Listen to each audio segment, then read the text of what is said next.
Assalamualaikum warahmatullahi wabarakatuh. Saya Ana Rusmiyadi. Di sini saya akan mempresentasikan mengenai matkul penjaminan kualitas software yang berkaitan dengan software quality assurance dari chapter 1 sampai dengan 6. Oke. Selanjutnya yaitu chapter 1 yaitu tentang the software quality challenge.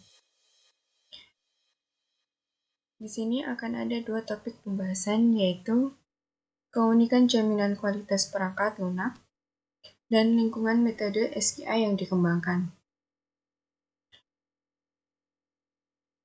Pertama yaitu keunikan jaminan kualitas perangkat lunak, yaitu perbedaan antara produk perangkat lunak termasuk firmware dan produk industri seperti mobil, mesin cuci, radio, dan lain-lainnya.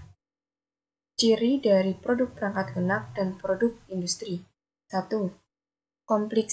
Kompleksitas produk.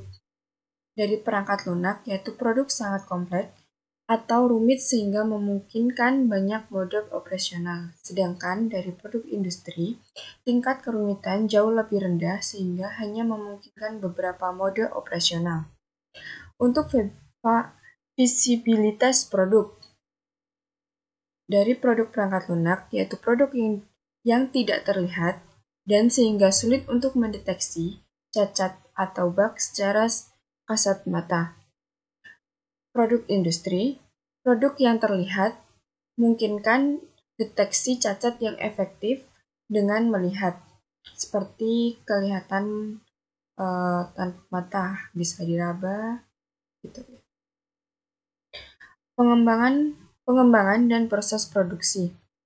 Peluang untuk mendeteksi cacat muncul hanya dalam suatu fase atau yaitu pengembangan produk dari produk perangkat lunak.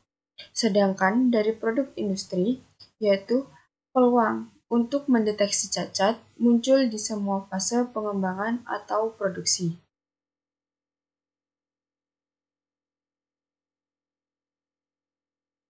Yaitu dengan keunikan proses pengembangan perangkat lunak. 1. Kompleksitas tinggi dibandingkan dengan produk industri lainnya.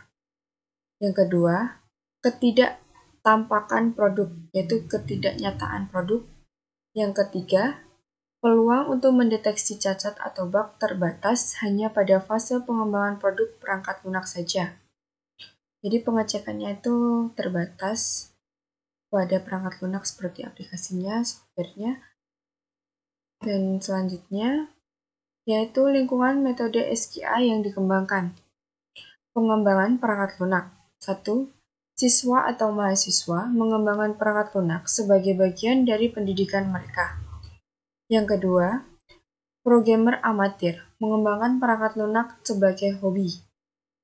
Ketiga, profesional di bidang teknik, ekonomi, manajemen, dan bidang lainnya mengembangkan perangkat lunak untuk membantu mereka dalam pekerjaan mereka, untuk melakukan perhitungan, meringkas kegiatan, peneliti, dan survei, dan sebagainya.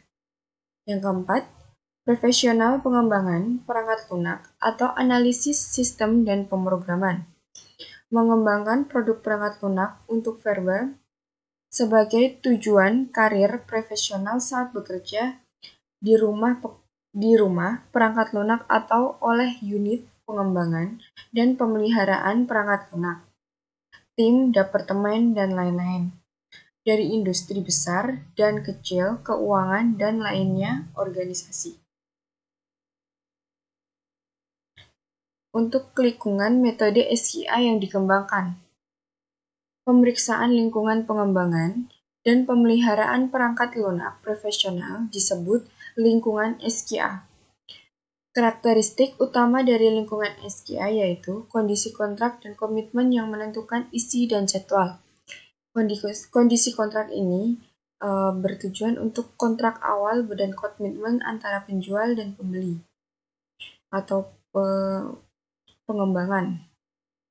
Yang kedua yaitu kondisi hubungan pelanggan atau pemasok yang diwujudkan dengan kebutuhan konsultasi dengan pelanggan dan perolehan persetujuannya. Yang ketiga, persyaratan kerja tim, yaitu syarat-syarat kerja tim seperti syarat perpajakan dan lain-lainnya, tempat, perizinan, itu mesti kan ada persyaratannya. Yang keempat, perlu kerjasama dan koordinasi dengan tim pengembangan perangkat lunak dan perangkat keras lainnya, baik internal maupun eksternal. Kelima, kebutuhan untuk antarmuka dengan sistem perangkat lunak lainnya. Yang keenam, perlu terus melaksanakan proyek ketika anggota tim berubah, perlu melakukan pemeliharaan sistem perangkat lunak selama beberapa tahun. Maksud di sini yaitu ketika anggota tim berubah, yaitu anggota yang dimutasi atau dipindahkan pekerjaannya dan melakukan pemeliharaan sistem perangkat lunak selama beberapa tahun. Di sini, selama pengerjaan itu memerlukan beberapa tahun atau beberapa jangka waktunya. Yang kedua yaitu Capture 2. What is software quality? Apa itu software quality? Nah, di sini topik pembahasannya yaitu pengertian perangkat lunak, kesalahan dan kegagalan perangkat lunak, klasifikasi penyebab kesalahan perangkat lunak, kualitas perangkat lunak, dan jaminan kualitas perangkat lunak. Pengertian perangkat lunak. Pengertian perangkat lunak menurut IEEE, perangkat lunak adalah komputer, program, prosedur dokumentasi yang mungkin terkait, dan data yang berkaitan dengan pengoperasian sistem komputer. Kualitas suatu perangkat lunak dari proses pengembangan hingga ke depannya. 1.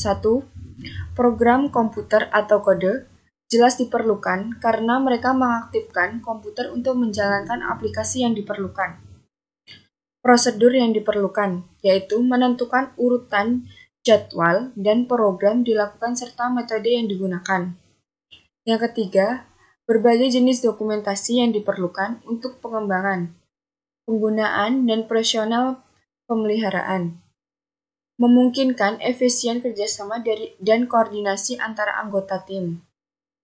Yang keempat, data termasuk parameter, kode, dan daftar nama yang mengadaptasi perangkat lunak dengan kebutuhan penggunaan tertentu yang diperlukan untuk mengoperasikan perangkat lunak.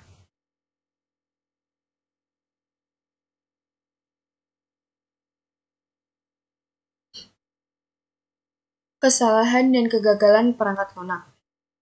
Yang pertama, error yang terjadi pada baris kode pemrograman. Yang kedua, kumpulan software error yang menyebabkan terjadinya software error. Yang ketiga, ketika telah terjadinya software fault yang tidak teratasi. Klasifikasi penyebab kesalahan perangkat lunak. Yang pertama, kesalahan pendefinisian saat fase rekrutmen. Yang kedua, terjadinya miskomunikasi antara pihak klien dengan developer. Yang ketiga, adanya penyimpangan dan kebutuhan awal. Keempat, kesalahan pada desain algoritma. Dimaksud desain algoritma yaitu desain dari programmer atau desain tampilan dari antara kliennya. Klien yang meminta untuk desainnya itu kesalahannya desain algoritma. Yang kelima, kesalahan pada coding yang dibuat. Kesalahan yang coding pada dibuat itu yaitu kesalahan-kesalahan pada codingan yang tidak sesuai dengan codingan yang diinginkan. Yang keenam, ketidakcocokan antara coding dengan dokumentasi yang diberikan. Antara coding dengan dokumentasi yang tidak diberikan yaitu antara tampilan dengan codingan itu akan berbeda jauh. Yang ketujuh, kesalahan pada saat pengujian perangkat lunak. Yang kedelapan, kesalahan prosedur. Dan yang kesembilan, kesalahan dokumentasi.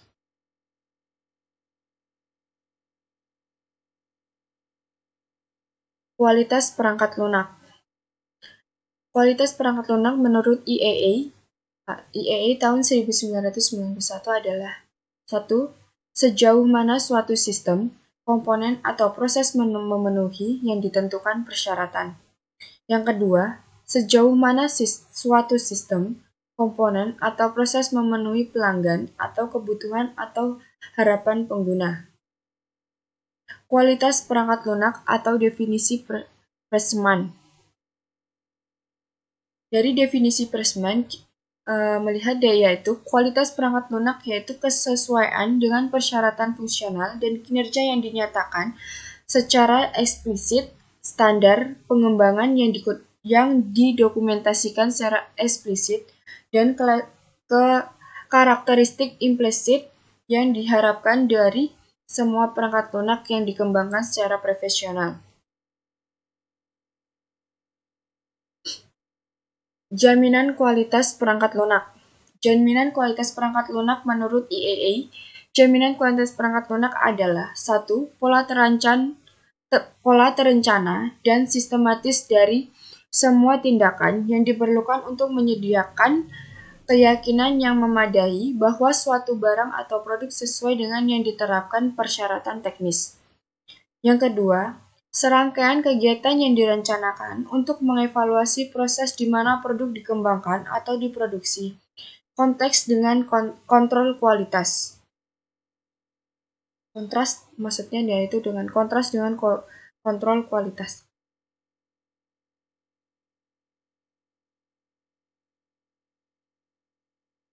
Definisi SKA.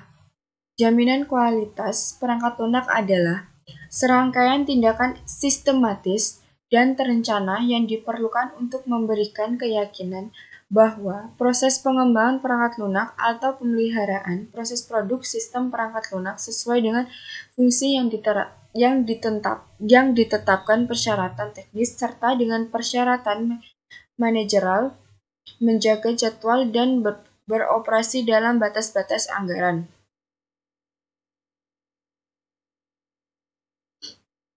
Jaminan kualitas perangkat lunak dari tujuan kegiatan SCA. Pengembangan perangkat lunak berorientasi proses. 1. Menjamin tingkat kepercayaan yang dapat diterima bahwa perangkat lunak akan sesuai dengan persyaratan teknis fungsional. Kedua, menjamin tingkat kepercayaan yang dapat diterima bahwa perangkat lunak akan sesuai untuk penjadwalan, manajerial, dan persyaratan anggaran.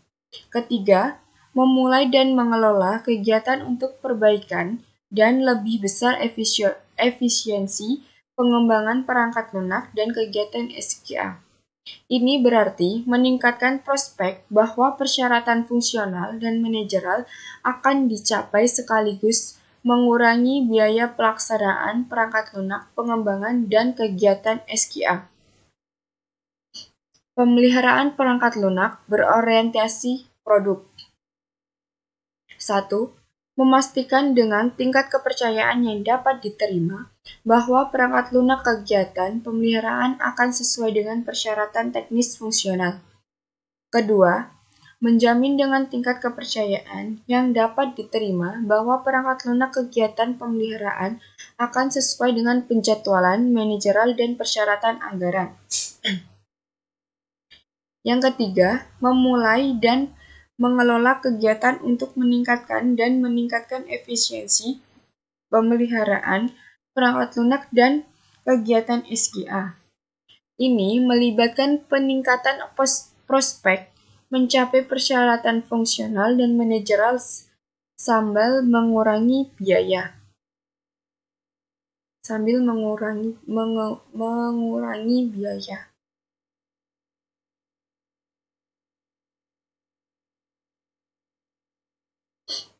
Lanjut untuk chapter 3 yaitu software quality factor.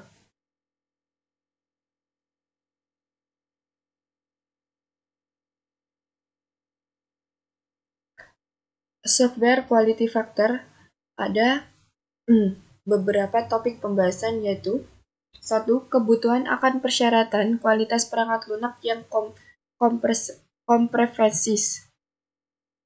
2. Klasifikasi kebutuhan perangkat lunak ke dalam perangkat lunak. 3. Faktor perangkat lunak operasi produk. 4. Faktor kualitas perangkat lunak revisi produk. 5. Faktor kualitas perangkat lunak transisi produk. 6. Model alternatif dari faktor kualitas perangkat lunak. 7. Siapa yang tertarik dengan definisi persyaratan kualitas? 8.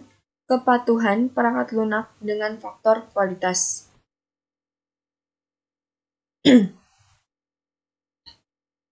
Yang pertama yaitu kebutuhan akan persyaratan kualitas perangkat lunak yang komprehensif. Adanya kebutuhan untuk definisi persyaratan yang komprehensif yang akan mencakup semua atribut perangkat lunak dan aspek penggunaan perangkat lunak, termasuk aspek kegunaan, aspek reliability, aspek perawatan, dan sebagainya, untuk menjamin kepuasan penuh dari pengguna. Berbagai macam masalah yang terkait dengan berbagai atribut perangkat lunak dan penggunaan serta pemeliharaannya, sebagaimana didefinisikan dalam dokumen persyaratan perangkat lunak dapat diklasifikasikan ke dalam kelompok konten yang disebut faktor kualitas. Klasifikasi persyaratan perangkat lunak ke dalam faktor kualitas perangkat lunak. Model alternatif tidak berbeda secara substansial dari model MCQAL. Model faktor MCQAL terlepas dari seperempat abad pematangannya. Terus memberikan metode praktis dan teknisi untuk mengklasifikasi persyaratan perangkat lunak. Model faktor MCQAL Model faktor MCQAL. MCQAL mengklasifikasikan semua persyaratan perangkat lunak menjadi 11 faktor kualitas perangkat lunak. Kesebelasan faktor tersebut dikelompokkan ke dalam 3 kategori operasional produk, revisi produk, dan transisi produk sebagai berikut. Faktor operasional produk yaitu kebenaran, keadilan, efisiensi, integritas, kegunaan. Faktor revisi produk, pemeliharaan, fleksibilitas, dan testabilitas. Yang ketiga, faktor transisi produk, portabilitas, reusabilitas, interoperabilitas. Faktor kualitas perangkat lunak operasi produk, yaitu ketetapan, keandalan, efisiensi, integritas, dan kegunaan. Faktor kualitas perangkat lunak revisi produk, pemeliharaan, fleksibilitas, kemampuan untuk diuji. Faktor kualitas perangkat lunak transisi produk, portabilitas, dapat digunakan kembali, interoperabilitas.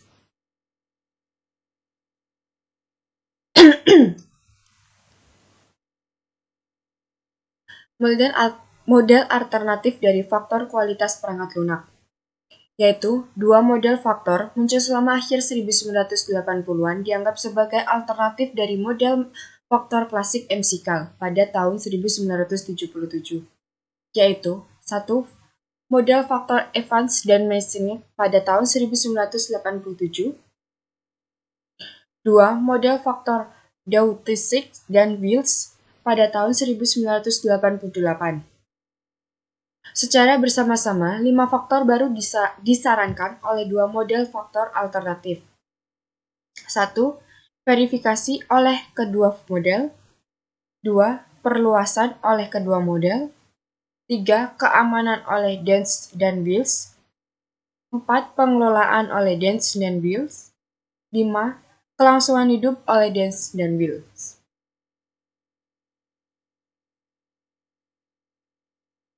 Kualitas dengan faktor perangkat lunak kepatuhan. Sepanjang proses pengembangan perangkat lunak, sejauh mana proses sesuai dengan persyaratan sebagai faktor kualitas diperiksa oleh tinjauan desain, inspeksi perangkat lunak, pengujian perangkat lunak, dan sebagainya. Diskusi kompetensi tentang tinjauan desain, pengujian perangkat lunak, metrik kualitas perangkat lunak, dan alat lain untuk memverifikasi dan memvalidasi kualitas perangkat lunak disediakan dalam buku ini.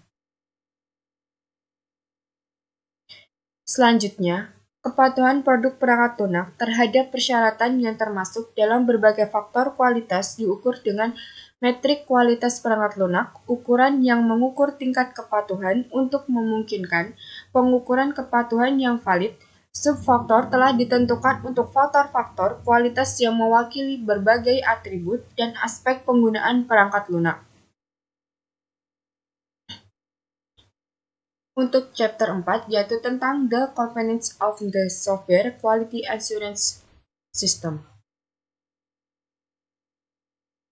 Yaitu topik pembahasannya yaitu komponen pra-proyek, komponen siklus hidup proyek perangkat lunak, komponen infrastruktur untuk pencegahan dan peningkatan kesalahan, manajemen komponen SQA, standar SQA, sertifikasi dan penilaian sistem komponen, pengorganisasian untuk SQA, komponen manusia.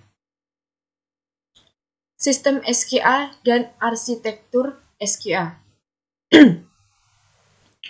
Sebuah sistem SQA selalu menggabungkan berbagai komponen SQA, yang semuanya digunakan untuk menentang banyak sumber kesalahan perangkat lunak dan untuk mencapai tingkat kualitas perangkat lunak yang dapat diterima. Komponen sistem SQA dapat diklasifikasikan ke dalam 6 kelas yaitu komponen pra-proyek, komponen siklus hidup proyek perangkat lunak, komponen infrastruktur untuk pencegahan dan peningkatan kesalahan, manajemen komponen SQA, standar SQA, sertifikat dan penilaian sistem komponen, pengorganisasian untuk SQA dan komponen manusia. Komponen pra-proyek. Komponen SQA yang termasuk di sini dimaksud untuk meningkatkan langkah-langkah persiapan yang diambil sebelum memulai pekerjaan dan pada proyek itu sendiri. 1. Komitmen proyek telah ditetapkan secara memadai dengan mempertimbangkan sumber daya yang dibutuhkan atau jadwal dan anggaran. 2. Rencana, pengembangan dan kualitas telah ditentukan dengan benar. Untuk komponen siklus hidup proyek perangkat lunak dibagi menjadi 2 tahap, yaitu pengembangan tahap siklus hidup dan tahap operasi pemeliharaan. Untuk tahap siklus hidup dibagi menjadi 6 komponen pemrograman, yaitu ulasan, pendapat para ahli, pengujian perangkat lunak, pemeliharaan perangkat lunak, dan jaminan kualitas pekerja eksternal. Sedangkan tahapan operasional pemeliharaan itu mencakup komponen perawatan khusus serta komponen siklus hidup pengembangan yang diterapkan terutama untuk meningkatkan fungsi dan tugas pemeliharaan. Komponen infrastruktur untuk pencegahan dan peningkatan kesalahan. Tujuan utama dari komponen-komponen ini yang diterapkan di seluruh organisasi adalah untuk menghilangkan atau setidaknya mengurangi tingkat kesalahan berdasarkan pengalaman SQA organisasi yang terakumulasi. Manajemen komponen SQA. Kelas komponen ini diarahkan pada beberapa tujuan. Yang utama adalah pengendalian kegiatan pengembangan dan pemeliharaan dan pengenalan tindakan dukungan manajerial awal yang terutama mencegah atau meminimalkan kegagalan jadwal dan anggaran dan hasilnya. Standar SQA, sertifikasi dan penilaian sistem komponen. Untuk mencapai tujuan jaminan kualitas perangkat lunak, secara khusus tujuan utama dari kelas komponen ini adalah 1. Pemanfaatan pengetahuan profesional internasional. 2. Peningkatan koordinasi sistem mutu organisasi dengan organisasi lainnya. 3. Penilaian capaian sistem mutu sesuai ke skala umum. Berbagai standar diklasifikasikan menjadi dua kelompok, yaitu standar manajemen mutu dan standar proses proyek.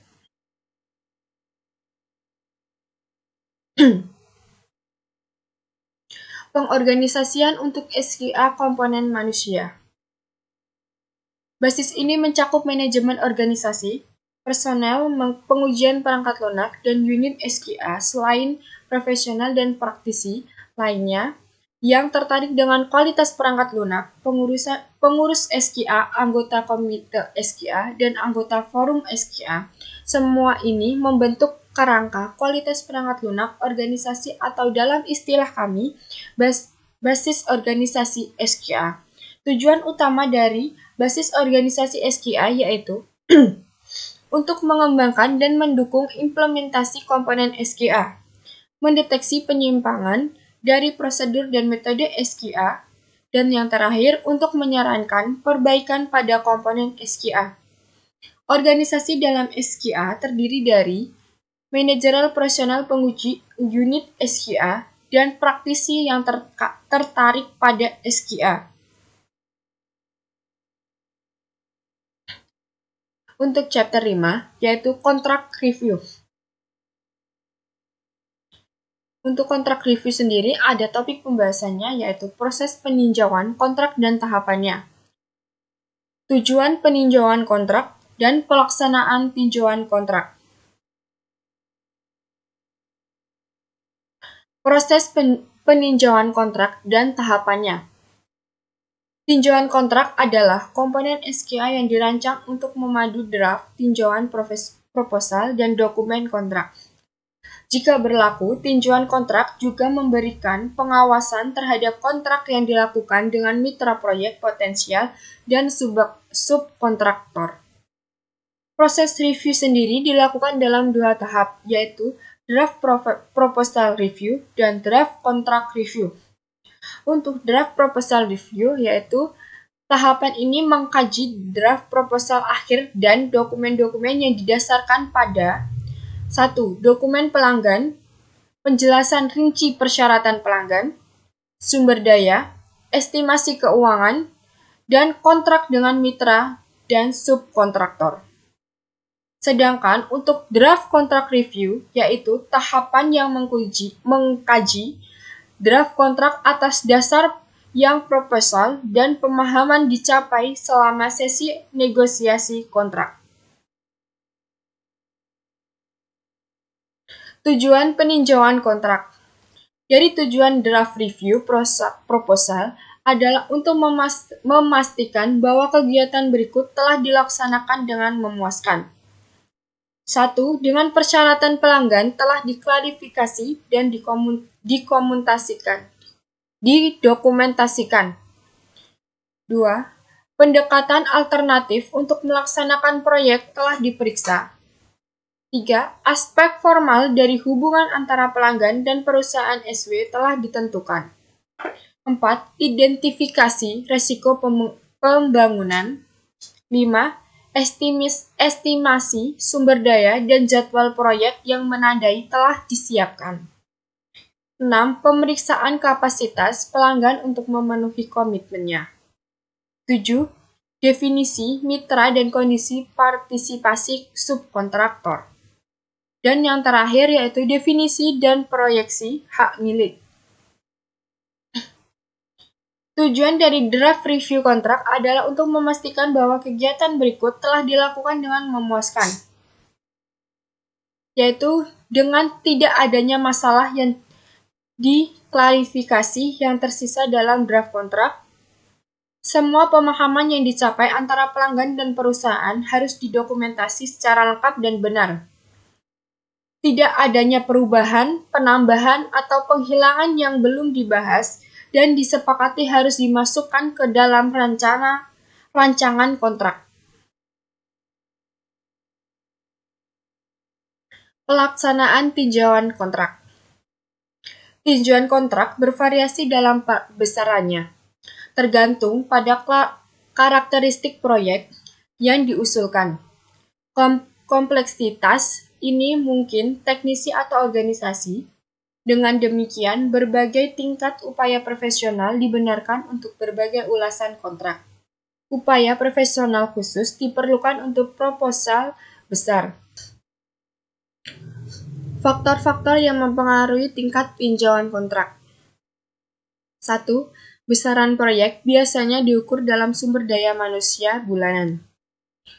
2. Kompleksitas teknik proyek. Kompleksitas teknik proyek. 3. Tingkat pengetahuan dan pengalaman staf di area proyek. Kompleksitas organisasi proyek.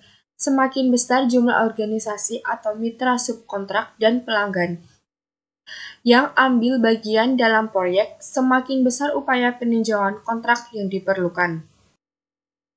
Siapa yang melakukan tinjauan kontrak? 1. Pimpinan atau anggota lain dari tim proposal. 2. Anggota tim proposal.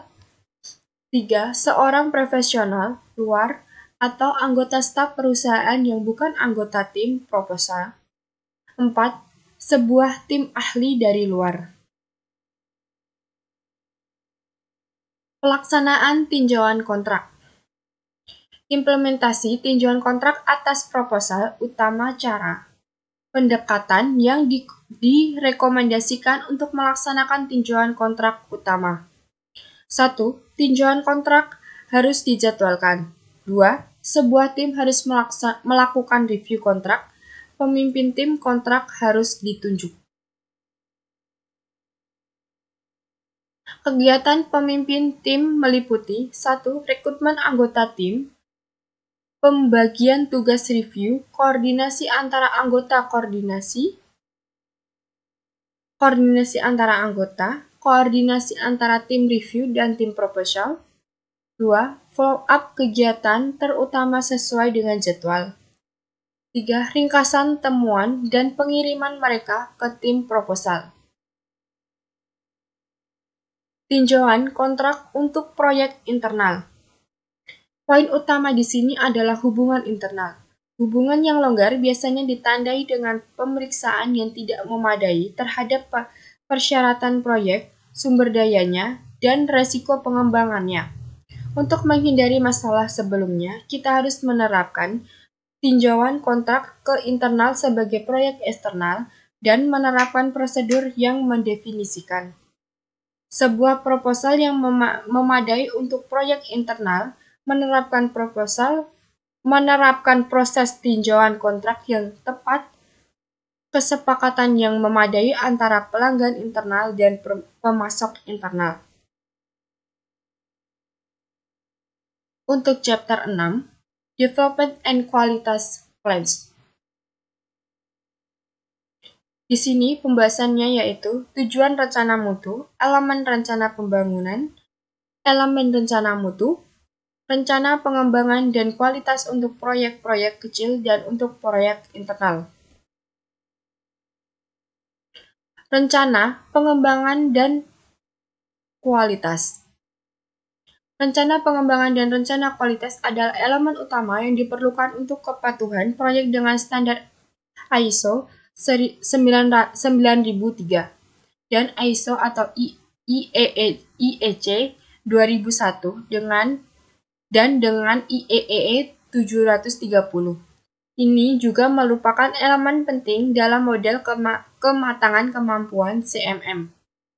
Untuk penilaian kematangan organisasi pengembangan SW, proyek membutuhkan rencana pengembangan dan kualitas yang didasarkan pada bahan proposal yang telah diperiksa ulang dan diperbarui secara menyeluruh, lebih komprehensif, dan proposal yang disetujui, terutama yang berkaitan dengan jadwal, sumber daya, perkiraan, dan evaluasi resiko pengembangan, termasuk mata pelajaran tambahan, absen, dan proposal yang disetujui.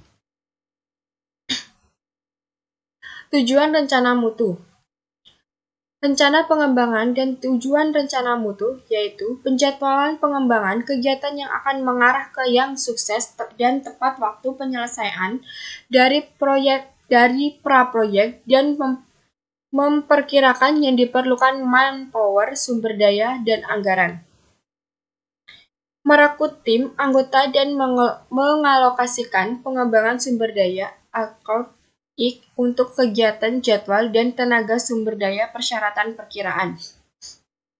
Menyelesaikan risiko pengembangan, melaksanakan kegiatan SKA yang diperlukan, menyediakan manajemen dengan data yang dibutuhkan untuk pengendalian proyek.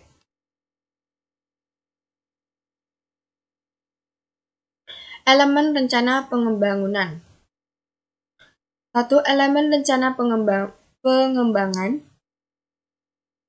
2. Produk proyek, antarmuka proyek, metodologi proyek dan alat pengembangan, standar dan prosedur pengembangan SW, pemetaan proses pengembangan, project MGTN, pencapaian proyek, dokumen, kode, laporan, organisasi staf proyek, fasilitas pengembangan, resiko pengembangan, metode pengendalian, estimasi biaya proyek. Resiko pengembangan merupakan keadaan atau properti dari tugas atau lingkungan pengembangan yang jika diabaikan akan meningkatkan kemungkinan kegagalan proyek seperti kesenjangan teknologi, kekurangan staf, saling ketergantungan elemen organisasi, kemungkinan bahwa pemasok atau subkontraktor HW atau SW khusus misalnya tidak akan memenuhi kewajiban atau jadwal mereka. Elemen rencana mutu. Semua atau beberapa item berikut tergantung pada proyek elemen dari rencana kualitas proyek.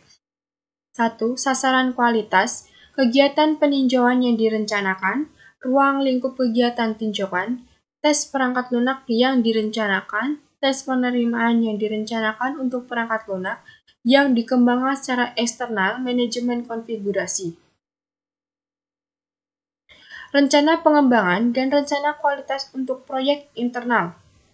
Proyek internal adalah proyek-proyek yang dimaksudkan untuk digunakan oleh departemen lain dalam organisasi atau oleh seluruh organisasi, serta proyek-proyek yang berhubungan dengan pengembangan paket perangkat lunak untuk pasar perangkat lunak. Untuk jenis proyek ini adalah kenyataan bahwa tidak ada badan eksternal yang berpartisipasi sebagai pelanggan dan pengembangannya.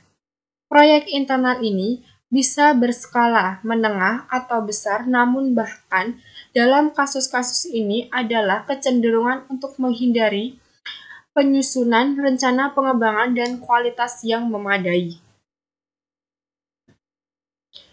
Sekian dari saya. Bila ada banyak salah kata, saya mohon maaf. Wassalamualaikum warahmatullahi wabarakatuh. Semoga bermanfaat.